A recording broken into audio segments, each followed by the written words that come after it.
گرامی قدر حاضرین و سامعین، آج کی اس نشست میں سورۃ الشعراء کی چند آیات مقدسہ میں نے آپ کے سامنے تلاوت کی ہیں۔ سورۃ الشعراء 19ویں پارے کی ایک سورہ مبارکہ ہے، اور یہ سورہ مبارکہ کثیر الآیات والی صورتوں میں سے ہے، یعنی وہ صورتیں جن کی آیات بہت زیادہ ہیں۔ اس میں سورۃ البقرہ ہے کثیر الآیات، سب سے زیادہ آیات اس کی ہیں، اور پھر اس کے بعد سورہ شعراء ہے جس کی کل آیات 227 ہیں، حالانکہ صرف نصف پارے پر مشتمل ہے، آدھے پارے پر، اور سورۃ البقرہ تو 2.5 پاروں پر مشتمل ہے۔ اور سورہ آل عمران وہ بھی ایک بڑی طویل صورتوں میں شمار ہوتی ہے، لیکن کثیر آیات، زیادہ آیات کے اعتبار سے سورہ شعراء دوسرے نمبر پر ہے۔ معنی یہ ہوا کہ اس کی آیات مختصر ہیں، لیکن مضامین بڑے جاندار ہیں۔ اور یہ مکی صورتوں کی خاص خصوصیت ہوتی ہے کہ ان میں آیات مختصر ہوتی ہیں اور مضامین بڑے جاندار، شرک کا رد، توحید کا اثبات، آخرت، جنت، جہنم کا ثبوت، اور پیغمبر صلی اللہ تعالی علیہ وسلم کی رسالت پر بڑے گہرے اور مضبوط ترین دلائل ذکر ہوتے ہیں۔ تو سورۃ الشعراء میں اللہ جل جلالہ نے انبیاء علیہم السلام کا ان کی قوموں کے ساتھ جو مکالمہ ہوا وہ مکالمہ ذکر فرمایا۔ گویا کہ خاص طور پر اس سورہ مبارکہ کا موضوع یہ ہے کہ انبیاء علیہم السلام کا اپنی قوموں کے ساتھ کیا مکالمہ ہوا، قوموں نے کیا جواب دیے، نبیوں نے انہیں کیا دعوت دی، اور پھر نبیوں کی دعوت کو ٹھکرانے کے نتیجے میں دنیا میں کتنے سخت ترین عذابوں نے انہیں پکڑ لیا، اور آخرت کے عذاب تو ہے ہی ہیں۔ یہ میرے لیے، آپ کے لیے، قیامت تک آنے والے سارے انسانوں کے لیے یہ سبق ہے۔ ہر سورت قرآن کریم کی ہمارے لیے ایک سبق ہے، ہمارے لیے ایک آئینہ کی زندگی رکھتی ہے کہ ہم اس سورت کو اپنے سامنے رکھ کر اپنی زندگی کا رخ درست کر لیں، ورنہ اللہ کے عذاب اس دنیا میں بھی آ سکتے ہیں اور آخرت میں تو ہیں ہی ہیں اللہ کے عذاب۔ تو سورۃ الشعراء میں سے جو آیات بینات میں نے تلاوت کی ہیں، ان آیات مقدسہ میں حضرت ابراہیم علیہ السلام کا ان کی قوم کے ساتھ جو مکالمہ ہے، جو بحث مباحثہ اور بات چیت ہے، اور قوم کا رد عمل ہے، اس کو اللہ نے ذکر فرمایا۔ یہ مضمون اس لیے آج منتخب کیا گیا، یاد ہوگا کہ گزشتہ جمعے ہم نے عرض کیا تھا اور سورۃ الممتحنہ کی وہ آیت بینہ پیش کی تھی جس میں اللہ جل جلالہ نے ارشاد فرمایا تمہارے لیے ابراہیم علیہ السلام کی زندگی میں بہترین نمونہ ہے، یعنی ان کی زندگی قابل عمل ہے، ان کی زندگی قابل اتباع ہے۔ عرض کیا تھا کہ قرآن کریم میں تمام انبیاء علیہ السلام کی زندگی کو اجتماعی طور پر قابل عمل، قابل تقلید قرار دیا گیا۔ پھر خاص طور پر حضرت محمد صلی اللہ تعالی علیہ وسلم کی زندگی کو قابل تقلید بلکہ اتباع لازم اور واجب قرار دی گئی۔ پھر حضرت محمد صلی اللہ تعالی علیہ وسلم کے بعد جس شخصیت کی زندگی کو زیادہ قرآن اجاگر کرتا ہے کہ ان کی زندگی تمہارے لیے نمونہ ہے، وہ شخصیت ہیں حضرت ابراہیم علیہ السلام۔ ابراہیم علیہ السلام کی زندگی تمہارے لیے نمونہ ہے۔ مجھے آج گزشتہ جو جمعے میں مضمون تھا اسی کا دوسرا حصہ بیان کرنا ہے۔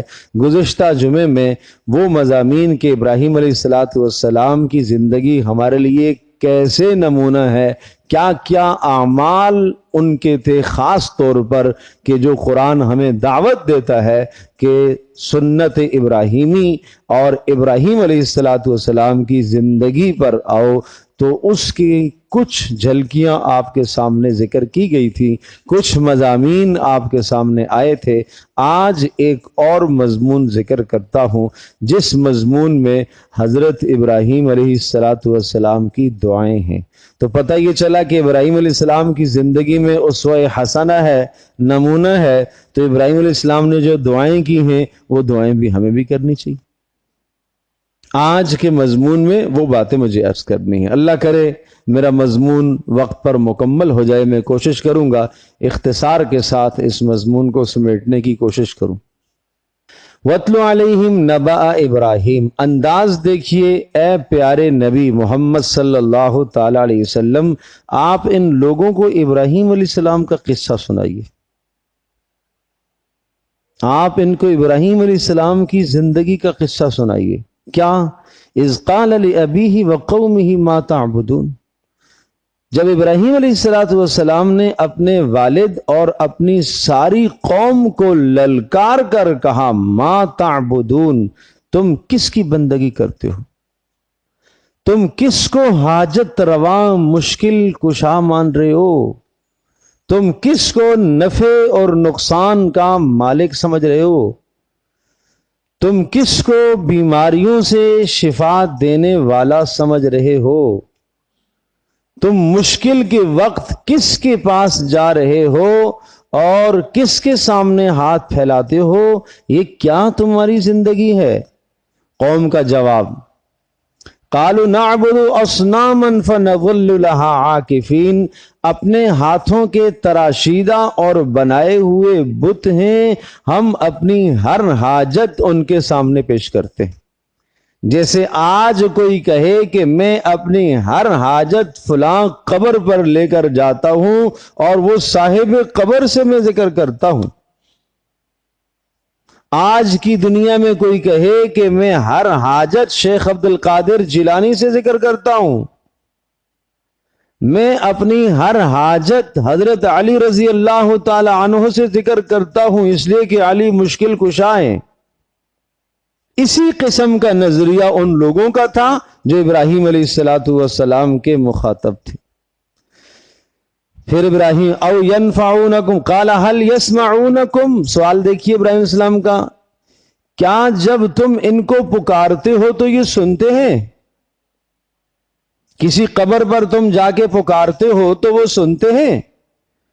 اذ تدعون او ینفعونکم او یضرون، کیا تمہیں وہ کوئی نفع پہنچاتے ہیں یا تم سے کوئی ضرر کو دور کرتے ہیں؟ تمہاری پکار پر وہ لبیک کہتے ہیں؟ کیا وہ تمہاری حاجت کو پورا کرتے ہیں؟ کیا تمہاری فریاد رسی کرتے ہیں؟ کیا تمہاری مشکل کشائی وہ کرتے ہیں کہ نہیں؟ قال افرأیتم ما کنتم تعبدون، ابراہیم علیہ السلام نے فرمایا تم جانتے ہو یہ کن فاسد اور باطل نظریات کے معتقد ہو کر بیٹھ گئے ہو تم؟ انتم و آباؤکم الاقدمون، مجھے کوئی ڈر نہیں ہے اس بات کے کہنے سے، ابراہیم علیہ السلام کہہ رہے ہیں تمہارا رویہ بھی یہی ہے اور تمہارے آباء و اجداد کا رویہ بھی یہی ہے، تم ایک گمراہی زندگی پر چلے آ رہے ہو۔ اور سن لو فَإِنَّهُمْ عَدُوٌّ لِّي إِلَّا رَبَّ الْعَالَمِينَ، جن کی پرستش تم کرتے ہو، جن مورتیوں کو تم پوجتے ہو اور جن درختوں کے سامنے پتھروں کے سامنے تم سجدہ کرتے ہو، میں ایسوں سے براءت کا اظہار کرتا ہوں، میرا ایسوں سے کوئی تعلق نہیں، میرا حاجت روا میرا رب ہے جو رب العالمین۔ اب دیکھو رب کی توحید کا اظہار کیسے کر رہا ہے ایک شخص، اور آپ ایک منٹ کے لیے تصور کیجئے ماحول ہر طرف کفر کا ماحول ہو، ہر طرف شرک کا ماحول ہو، ہر طرف الحاد اور بت پرستی ہو، اس الحاد اور بت پرستی میں ایک شخص حق کا دیپ جلاتا ہو اور حق کا چراغ روشن کرتا ہو، اسے معلوم ہے میری جان خطرے میں ہے، اسے معلوم ہے میرا مال خطرے میں ہے، اسے معلوم ہے قتل کر دیا جا سکتا ہوں، اسے معلوم ہے مجھے نکالا جا سکتا ہے، لیکن اللہ تبارک تعالیٰ کی توحید، اللہ کی وحدانیت، اللہ کا پیغام سنانے میں ادنا سے ادنا تأمل اور ڈر اور کسی ملامت کرنے والے کی ملامت کی کوئی پرواہ نہیں ہے ابراہیم علیہ السلام کو۔ اس میں میرے لیے اور آپ کے لیے اسوہ حسن ہے۔ ہم مصلحت اندیشی کا شکار ہو جاتے ہیں، ہم تو مصلحت اندیشی کا شکار ہو جاتے ہیں۔ کیا کریں، دنیا میں بھی تو چلنا ہے، دین دنیا لے کے چلتے ہیں بھائی۔ ابراہیم علیہ السلام نے تو نہیں کہا کہ باپ کو بھی ساتھ لے کے چلتا ہوں، کفر پر ہے، باپ کو بھی لے کے چلتا ہوں، خاندان بھی دیکھنا پڑتا ہے۔ یہ قرآن کیوں ابراہیم علیہ السلام کا نمونہ ذکر کرتا ہے کہ اللہ کی رضا کے لیے، توحید کی خاطر، اللہ کی وحدانیت کو بیان کرنے کے لیے ابراہیم علیہ السلام نے اپنے کافر باپ کا ساتھ چھوڑ دیا اور اپنے سارے خاندان کا ساتھ چھوڑ دیا۔ خاندان کے رسم و رواج میں بہنے والے لوگ نہیں تھے۔ کیا کریں، میں سب سے کٹ کر کیسے چلوں گا؟ اکیلے چلوں گا، ابراہیم کہہ رہے میں اکیلا چلوں گا۔ اولادیں تو اللہ نے بعد میں عطا فرمائی ہیں، خاندان تو ابراہیم علیہ السلام کا، اسماعیل اور اسحاق علیہ السلام کے بزرگ پیغمبر تو اللہ نے بعد میں عطا فرمائے ہیں، اس وقت تو ابراہیم اکیلے ہیں۔ اب اگلی بات سنیے گا، اللہ کا تعارف کس طرح سے اس ماحول میں پیش کر رہے ہیں۔ الذی خلقنی فہو یہدینی، میں اس پاک پروردگار کی، اس رب العالمین کی بندگی کرتا ہوں۔ نمبر ایک، خلقنی، جس نے مجھے پیدا کیا ہے، پیدا اس نے کیا، بندگی کسی اور کی کروں؟ پیدا اس نے کیا، سجدہ کسی اور کے سامنے کروں؟ پیدا اس نے کیا، رزق کسی اور سے مانگوں؟ پیدا اس نے کیا، حاجت روا کسی اور کو مانوں؟ پیدا اس نے کیا، نفع نقصان کا مالک کسی اور کو سمجھوں؟ نہیں، الذی خلقنی، جس نے مجھے پیدا کیا۔ نمبر دو، فہو یہدینی، ہدایت، رہنمائی، سیدھا راستہ، سیدھی منزل، مقصود تک پہنچانا اسی اللہ کا کام ہے، کسی اور کا کام نہیں۔ کوئی اور میرا ہاتھ پکڑ کر مجھے راست پر نہیں ڈال سکتا، میرا رب ہی میری رہنمائی کرے گا۔ یوں ابراہیم علیہ السلام تعارف کرا رہے ہیں اللہ کا۔ نمبر تین، والذی ہوا یطعمنی ویسقینی، مجھے کھلاتا بھی تو وہی ہے۔ رب جو ہوا، خالق جو ہوا، خالق کا معنی عدم سے وجود بخشنے والا، پیدا کرنے والا، رب کا معنی آہستہ آہستہ کمال تک پہنچانے والا، تو معنی یہ ہے کہ جب رب ہے وہ تو روزی بھی وہی دے گا۔ میں کہوں میں دکان سے پلتا ہوں، میں کاروبار سے پلتا ہوں، میں نہیں کماؤں گا تو بچے کھائیں گے کہاں؟ یہ میرا سبب ہے، یہ میرا ظاہری سبب ہے، میرا ایمان اس سبب پر نہیں ہے، میرا ایمان اس اللہ کی ذات پر ہے، میرا بھروسہ اس اللہ کی ذات پر ہے۔ والذی ہوا یطعمنی، وہ مجھے کھلاتا ہے، ویسقینی، وہ مجھے پلاتا بھی ہے۔ مجھے پیاس لگتی ہے، ٹھیک ہے، میں نے آپ سے پانی مانگا، پانی دے دو، آپ نے پانی دیا، ظاہری سبب آپ بن گئے، لیکن اس پانی کے اندر میری پیاس کو ختم کرنے کی طاقت اور صلاحیت تو اس نے ڈالی ہے۔ اللہ اکبر۔ وَإِذَا مَرِضْتُ فَهُوَ يَشْفِينِ، اور جب میں بیمار ہوتا ہوں تو شفا بھی مجھے وہی دیتا ہے۔ کیا پیارا نظریہ اور عقیدہ ہے. ہم بیماری میں کیا کرتے ہیں؟ ہم بیماریوں میں کیا کرتے ہیں؟ کوئی شک نہیں، جائیے ڈاکٹر کے پاس. کوئی حرج نہیں، جائیے طبیب اور حکیم کے پاس. کوئی حرج نہیں، اچھے سے اچھے معالج کو آپ تلاش کیجئے، لیکن آپ پہلے یہ نظریہ رکھیے شفا میرے اللہ کے ہاتھ میں ہے. یہ میں ظاہری سبب اپنا رہا ہوں. جیسا ایک کسان زمین میں دانا ڈالتا ہے، بیج ڈالتا ہے، اور اسے پتہ ہے میرا کام صرف بیج ڈالنا ہے، اور بیج ڈالنے کے بعد اس بیج کو، دانے کو پھاڑنا اور اس کو درخت بنانا اور اس سے فصل کو پیدا کرنا اور اس کے اندر دانوں کو اگانا اور دانوں کو وجود بخشنا، وہ میرا کام نہیں ہے. وہ کس کا کام ہے؟ وہ اللہ کا کام ہے. یہاں پر بھی آپ سمجھیں، میں یہ دوا لے رہا ہوں، یہ دوسری دوا ہے، یہ صبح کھانے کی، یہ دوپہر کھانے کی، یہ شام کھانے کی.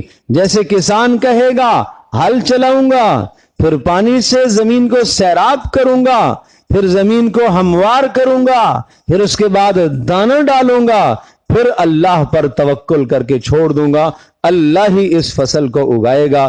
یہ دوا استعمال کروں گا، یہ استعمال کروں گا، یہ استعمال کروں گا، اس کے بعد میرا توکل اور بھروسہ اس اللہ کی ذات پر ہے. یہ ہے ایمان. وَإِذَا مَرِضْتُ فَهُوَ يَشْفِينِ. جب میں بیمار ہوتا ہوں مجھے وہ شفا دیتا ہے، وہ اللہ شفا دیتا ہے. وَالَّذِي يُمِيتُنِي ثُمَّ يُحْيِينِ.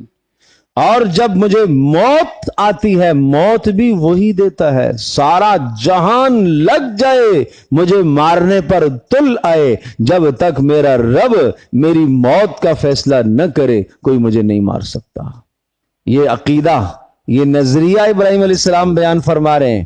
اس نظریے میں، اس عقیدے میں میرے اور آپ کے لیے اسوہ حسنہ ہے. بھائی میں یہ نظریہ رکھوں، سارا جہان، آپ علیہ الصلوۃ والسلام نے خاص طور پر ارشاد فرمایا ساری امت مجتمع ہو جائے، جمع ہو جائے، اگر آپ کو نقصان پہنچانے کا ارادہ کریں، جب تک اللہ جل جلالہ اس نقصان کا ارادہ نہ کرے تجھے کوئی بھی کوئی نقصان نہیں دے سکتا.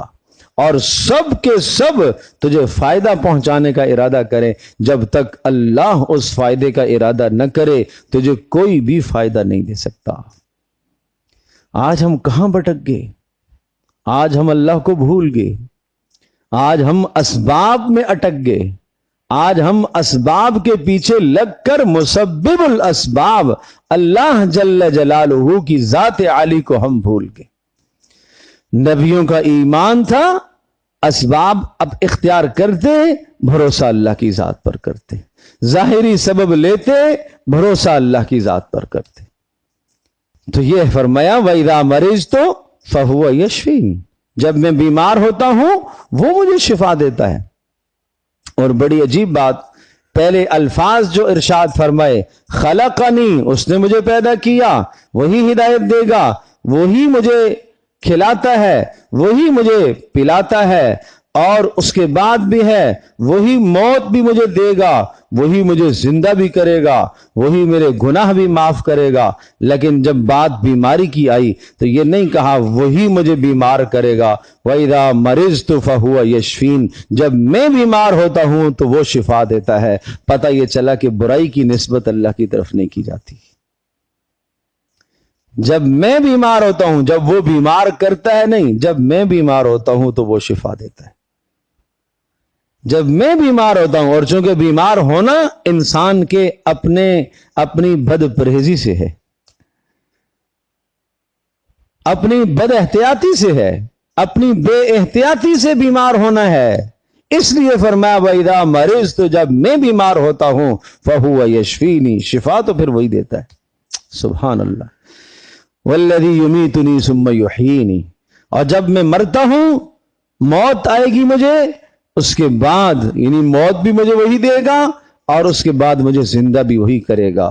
والذی اطمع ان یغفر لی خطیئتی یوم الدین، اور میں اس بات کی قوی امید رکھتا ہوں، میں طمع رکھتا ہوں، میرا جی چاہتا ہے اور میرا ایمان ہے اور میرا نظریہ اور عقیدہ ہے کہ قیامت کے دن میرے گناہوں کو میرا رب ہی معاف کرے گا، عذاب سے مجھے وہی بچائے گا، کوئی فلاں نہیں بچائے گا، فلاں نہیں بچائے گا، فلاں نہیں بچائے گا، فلاں نہیں بچائے گا.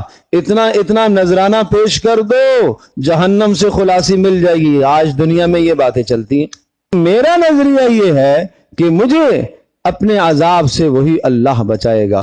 اب اس کے بعد اگلی باتیں جو کہنے کی ہیں وہ ہیں دعائیں ابراہیم علیہ السلام کی. رب ہب لی حکما والحقنی بالصالحین. کیا خوب اللہ کی تعریف کی. پتہ یہ چلا کہ جب اللہ سے مانگا جاتا ہے پہلے اللہ کی تعریف کے کلمات کہے جاتے ہیں، اللہ کی حمد و ثنا کی جاتی ہے، اللہ کی توحید کو بیان کیا جاتا ہے. اور مانگنے سے پہلے شرک، نماز کے اندر بھی شرک کر کے آیا، صدقے میں بھی شرک کر کے آیا، نماز میں بھی اس لیے کہ تاکہ پتہ چلے بڑا نمازی ہے، صدقے میں بھی اس لیے تاکہ پتہ چلے بڑا سخی ہے، اور جناب دیگر نیک کاموں میں بھی پتہ چلے کہ بڑا نیک آدمی ہے. یہ تو سب شرک کر کے آیا، پھر ہاتھ پھیلاتا ہے اللہ کے سامنے، تو پھر اللہ کی طرف سے جواب آتا ہے، جا جس کے لیے تو نے اعمال کیے ہیں انہی سے اپنی حاجت بھی پوری کروا. مرائی، دکھلاوا کرنے والا، ریاکاری کرنے والا، اعمال میں دکھلاوا کرنے والا، قیامت کے دن اسے میدان محشر میں بلایا جائے گا. یا کافر، ناشکرے، یا غادر، دھوکے باز، یا خاسر، خسارہ پانے والے، یا مخادع، دوسروں کو دھوکہ دینے والے. 4 برے ناموں سے پکارا جائے گا. ضل عملک، تیرا عمل ضائع. بطل اجرک، تیرا اجر ختم. وابتغی اجرک ممن کنت لہ تعمل یا فی الدنیا یا مخادع. اے دھوکے باز، دنیا میں جس کے لیے تو عمل کیا کرتا تھا، جس کو راضی کرنے کے لیے تو عمل کیا کرتا تھا، جس کو دکھانے کے لیے تیری قربانیاں تھیں، جس کو دکھانے کے لیے تیری نمازیں تھیں، جس کو دکھانے کے لیے تیرے صدقے تھے، جس کو دکھانے کے لیے تیرے خیر کے اعمال تھے، جا کے اپنے اجر کا مطالبہ اسی سے کر. آج تجھے اللہ کے دربار سے کچھ نہیں ملنے والا. اللہ میری اور آپ کی حفاظت فرمائے. تو اس کے بعد دعائیں ہیں ابراہیم علیہ السلام کی، یہ سنیے گا اور یہ دعائیں ہم بھی اپنی دعاؤں میں شامل کر لیں. رب ہب لی حکما والحقنی بالصالحین. اے اللہ مجھے حکم عطا فرما. حکم کا مطلب کیا ہے؟ اے اللہ مجھے علم میں اور عمل میں کمال عطا فرما. حکما، علم میں بھی کمال ہو، عمل میں بھی کمال ہو. کبھی ہم نے اللہ سے مانگا اے اللہ مجھے علم نافع عطا فرما، اے اللہ مجھے اعمال صالحہ کی توفیق عطا فرما. ہماری دعائیں اے اللہ مجھے رزق دے دے، اے اللہ بیٹے کا کاروبار لگا دے، اے اللہ بیٹے کی شادی کرا دے، بیٹی کی شادی کرا دے، اے اللہ میرا یہ فلاں بیمار ہے، میں بیمار ہوں، شفا دے دے، مرنے کا کوئی ارادہ نہیں ہے، 70 سال 80 سال 90 سال 100 سال، اے اللہ ابھی بھی شفا دے دے. مانگو شفا، منع نہیں ہے. کبھی یہ بھی کہے اللہ اگر دنیا میں میرے لیے زندہ رہنے میں خیر ہے تو مجھے خیر سے زندہ سلامتی کے ساتھ رکھ، اور اے اللہ اب اگر میرے لیے دنیا میں رہنے میں خیر نہیں ہے، ایمان اور سلامتی کے ساتھ مجھے اپنے پاس بلا لے.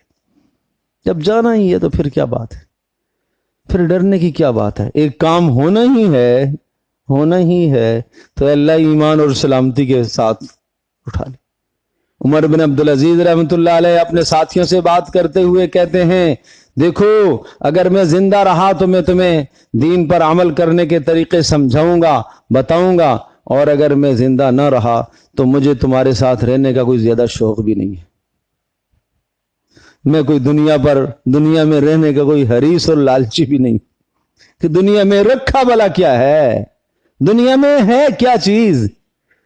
مروں تو میں اپنے رب سے ملاقات کروں. ہاں موت مومن کے لیے تحفہ ہے، اس لیے کہ موت حبیب کو حبیب سے ملاتی ہے، محبوب کو محبوب سے ملانے کا ذریعہ موت ہے۔ بندہ اللہ سے محبت کرتا ہے، اللہ بھی اس سے محبت کرتا ہے، یہ اللہ کی ملاقات چاہتا ہے، موت چاہتا ہے، اللہ بھی اس کی ملاقات چاہتا ہے، یہ نہیں چاہتا تو پھر اللہ بھی اس کی ملاقات نہیں چاہتا۔ اس لیے فرمایا اللہ مجھے علم اور عمل میں کمال عطا فرما، وَأَلْحِقْنِي بِالصَّالِحِينَ، اے اللہ، اے میرے پروردگار، مجھے بلند مرتبہ والے لوگوں میں شامل فرما دیجئے، بلند مقام رکھنے والوں میں مجھے شامل فرما دیجئے۔ ظاہر ہے سب سے بلند ترین مقام انبیاء علیہ الصلوۃ والسلام کا ہے، خود نبی ہیں، اللہ سے یہ دعا مانگ رہے ہیں، وَاجْعَلْ لِي لِسَانَ صِدْقٍ فِي الْآخِرِينَ۔ بڑی عجیب دعا ہے، بڑی عجیب دعا ہے، وَاجْعَلْ لِي لِسَانَ صِدْقٍ فِي الْآخِرِينَ۔ اے اللہ میری زندگی سے ایسے ایسے اعمال صادر کروا دے، ایسے ایسے نیک اعمال صادر کروا دے کہ میرے جانے کے بعد لوگ ان اعمال کو دیکھ کر عمل کرتے رہیں اور میرے لیے اجر و ثواب کا ذریعہ بنتا رہے۔ یہ ہے وَاجْعَلْ لِي لِسَانَ صِدْقٍ فِي الْآخِرِينَ۔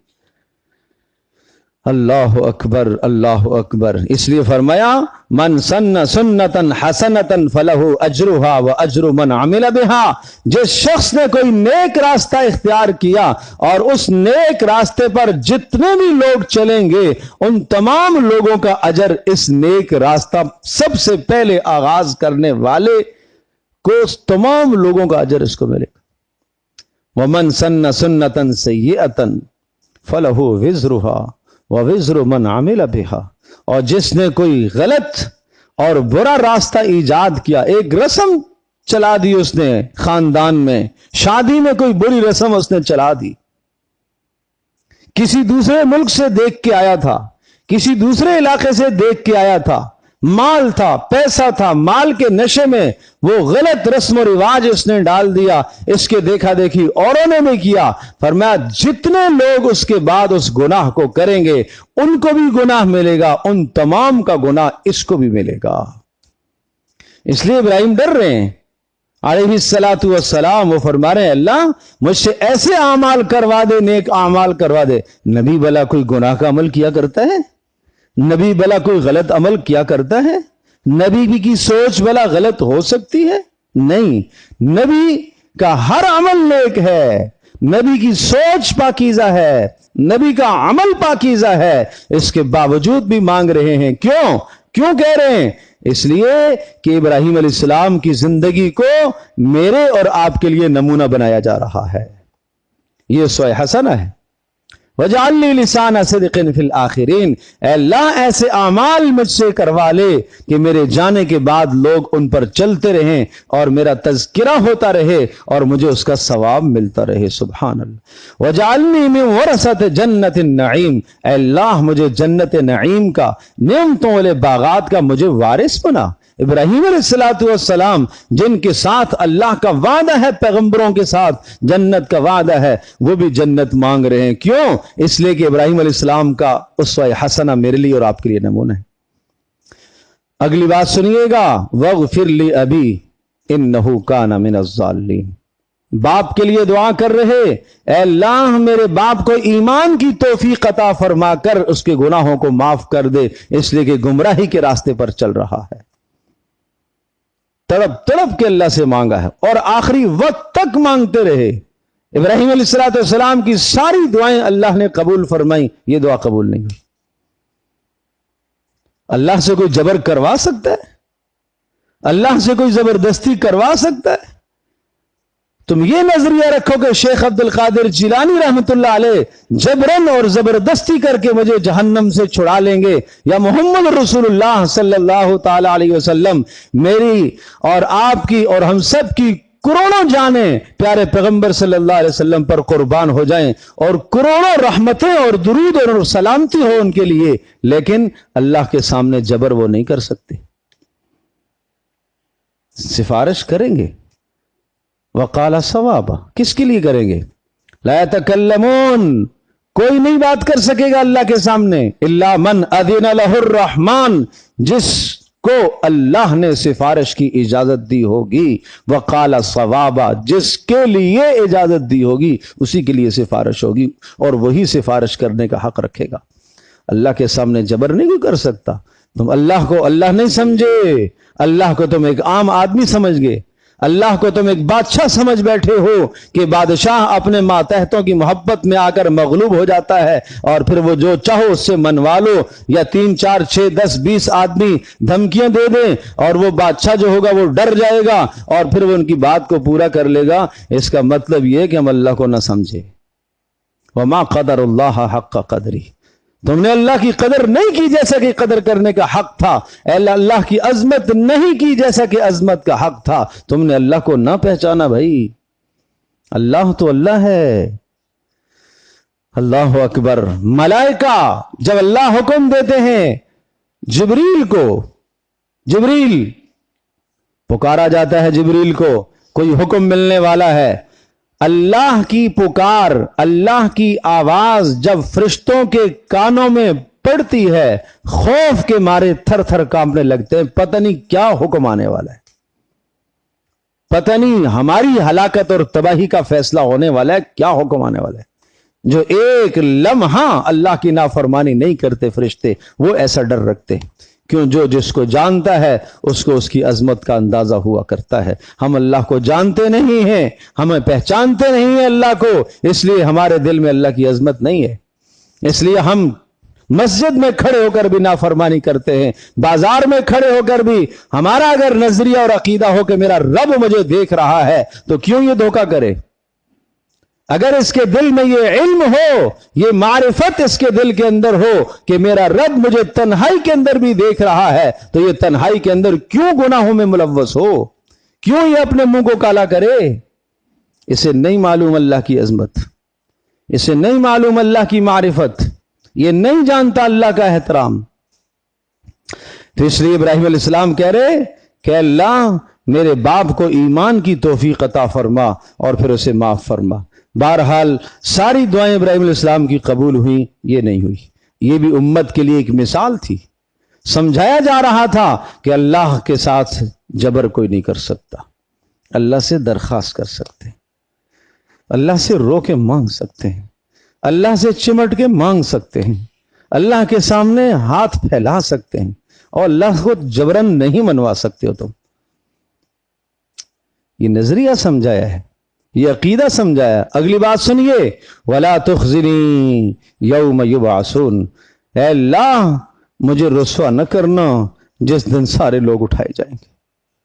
پیغمبر ہے، بلا پیغمبر کو اللہ رسوا کرے گا؟